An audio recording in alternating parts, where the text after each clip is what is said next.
Waalaikumsalam. Terima kasih telah hadir di sesi konseling kali ini. Silakan masuk menuju ruang konseling. Ya, baik.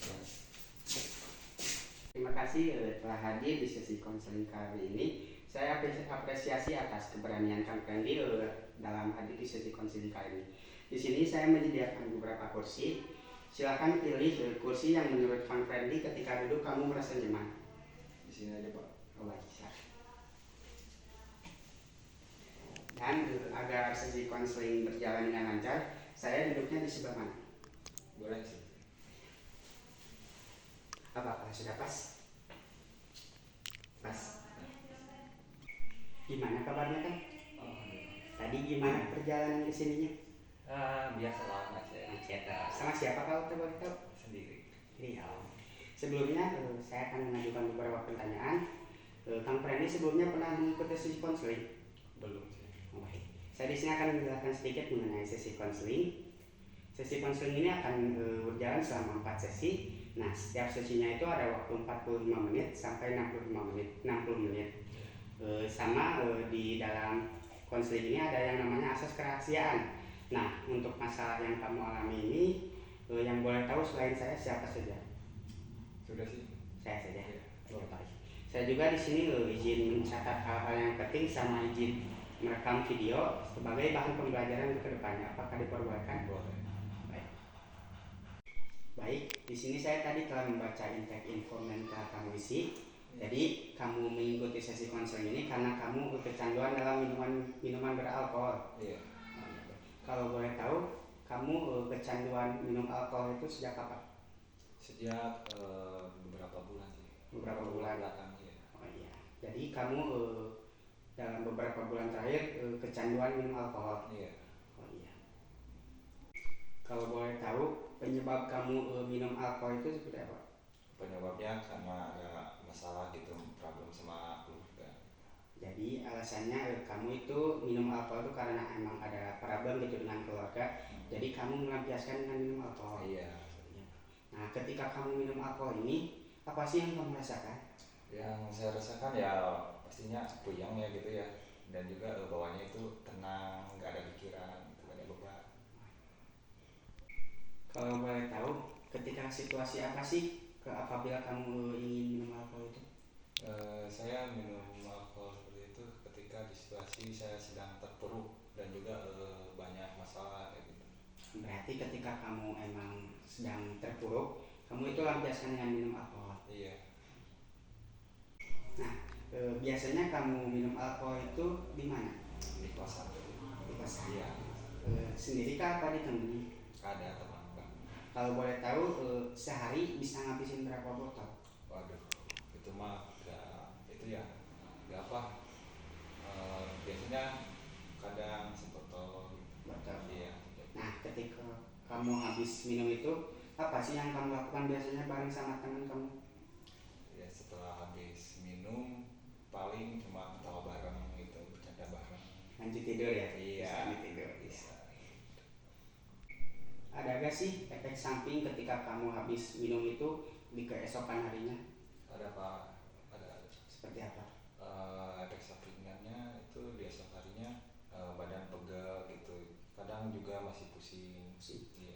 Untuk saat ini, apakah orang tua kamu, orang tua kamu itu tahu apakah kamu kecanduan dalam minum alkohol? Enggak sih, gak tahu. Tapi ada rencana gak untuk kasih tahu ke orang tua? Enggak dulu. Jadi disimpan buat diri sendiri. Oh iya.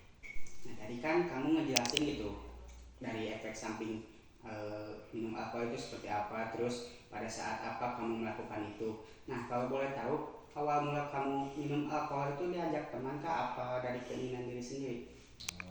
Awal mulanya itu Pak, saya juga penasaran gitu ya, gimana itu rasanya mabuk minuman keras. Nah kebetulan waktu itu saya diajak sama teman saya. Sama teman. Iya. Berarti emang awal mulanya itu dari teman. Iya. Boleh disebutin kak orangnya? Enggak dulu ya. Privasi ya. Baik. Pernah gak sih ada perasaan yang muncul gitu ketika kamu melakukan hal itu, saya itu menyesal di kemudian harinya? Pernah gak? Ada. Menyesalnya itu karena apa? Maksudnya kesehatan juga sih Pak. Kesehatan. Iya. Oh iya baik. Jadi diibaratkan di sini kan ada skala. Nah 0 itu kan tidak kecanduan sama sekali, 10 itu sangat kecanduan. Nah untuk saat ini posisi kamu di nomor berapa? 7 sih Pak. 7. Kenapa, boleh dijelasin nggak? Ya karena saya suka minum-minum gitu sekarang ya. Jadi ada rasa kecanduan gitu. Kecanduan. Iya. Jadi kamu pada saat ini memang udah pada tahap kecanduan gitu. Iya. Setelah sesi konseling ini berakhir, hasil akhir apa sih yang ingin kamu capai? Yang saya ingin capai yang pastinya ingin berhenti gitu. Berhenti total. Iya.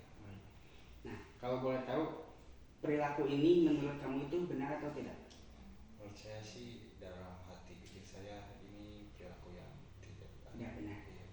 Terus kenapa kamu melakukan itu? Ya mungkin yang pertama sih faktor dari lingkungan juga, dari teman juga gitu, sama dari rasa penasaran saya. Penasaran. Iya. Terus kenapa kamu gak mencoba gitu keluar dari lingkungan yang emang benar-benar merusak diri kamu? Mau sih Pak, tapi gimana ya, susah juga gitu loh. Kenapa?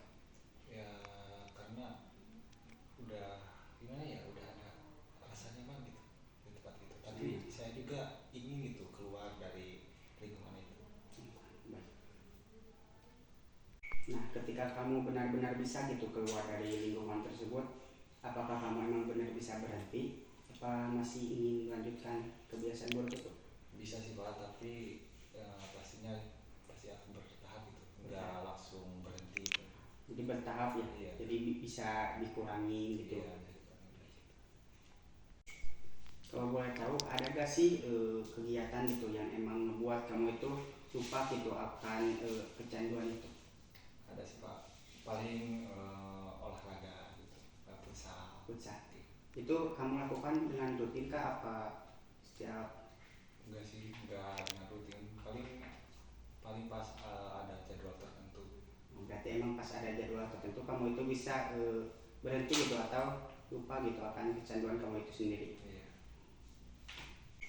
Nah kan tadi kamu bisa lupa minum alkohol itu ketika ada kegiatan olahraga seperti futsal. Nah ada gak sih efek samping yang terjadi gitu ketika kamu olahraga? Ketika saya olahraga kesannya itu kayak gampang lelah gitu, lemas juga.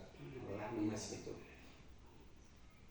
Nah jadi yang dapat saya tangkap dari cerita kamu tadi itu bahwa kamu ini kecanduan minum alkohol itu emang awalnya itu penasaran, terus emang dari faktor lingkungan. Nah di sini saya akan mengajarkan sebuah teknik, yaitu namanya teknik self talk, di mana kamu berbicara dengan diri kamu sendiri. Coba tarik nafas pelan-pelan, lalu tutup mata kamu. Bayangkan hal-hal positif yang kamu lakukan. Bayangkan, terus tanamkan bahwa saya bisa berhenti dari kecanduan minum alkohol ini, saya bisa mengurangi kecanduan ini. Bayangkan, tanamkan dalam pikiran kamu, terus diulang-ulang. Terus rasakan di hidung, di mata, di badan kamu. Perlahan tarik nafas. Terus cukup. Gimana setelah melakukan hal itu? Apa yang kamu rasakan? Lebih tenang. Nah, tenang menurut kamu itu seperti apa? Saya itu kayak gimana ya, gak ada pikiran gitu. Lega gitu. Iya, lega. Nah, tadi kan kamu sudah melakukan teknik self talk dan kamu juga merasa tenang, lebih plong setelah melakukan hal itu. Nah, saya izin bertanya gitu, kalau boleh tahu kegiatan kamu sehari-hari untuk saat ini seperti apa? Boleh dijelasin nggak dari mulai bangun tidur terus sampai tidur lagi? Ya, iya. Jadi bangun tidur itu sekitar jam 8, terus musik dulu gitu, main HP dulu, lihat grup gitu. Terus mandi, berangkat kuliah, habis kuliah pulang makan, terus yang biasa main lah sama teman gitu, terus lanjut ke minum-minuman gitu. Sampai tidur lagi. Iya, terus tidur lagi gitu. Kadang sholat subuh juga suka lewat gitu, jadi di kodok Oh, iya. di di duhur gitu. sebutkan, ada gak sih kayak planning perilaku atau kegiatan yang ingin kamu rubah? Ada sih ya, apa ya, planningnya itu kedepannya supaya nggak lagi ke lewat gitu sholat subuh Atau kayak mulai gitu.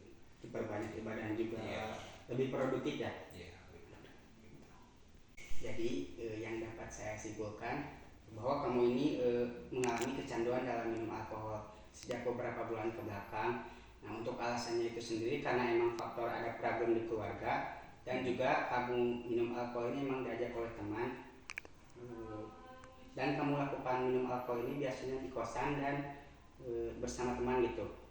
Mungkin ada sedikit saran dari saya, ketika kamu ada hasrat untuk minum alkohol ini, coba keluar rumah atau keluar kosan, cari lingkungan baru. Dan juga tadi kan kamu juga ingin berubah gitu, jadi ibadahnya juga ditingkatkan, mungkin seperti itu. Jadi sekian mungkin sesi konseling kali ini. Untuk sesi selanjutnya nanti saya kabarin lebih lanjut. Terima kasih Kang Prandi telah hadir. Assalamualaikum warahmatullahi wabarakatuh.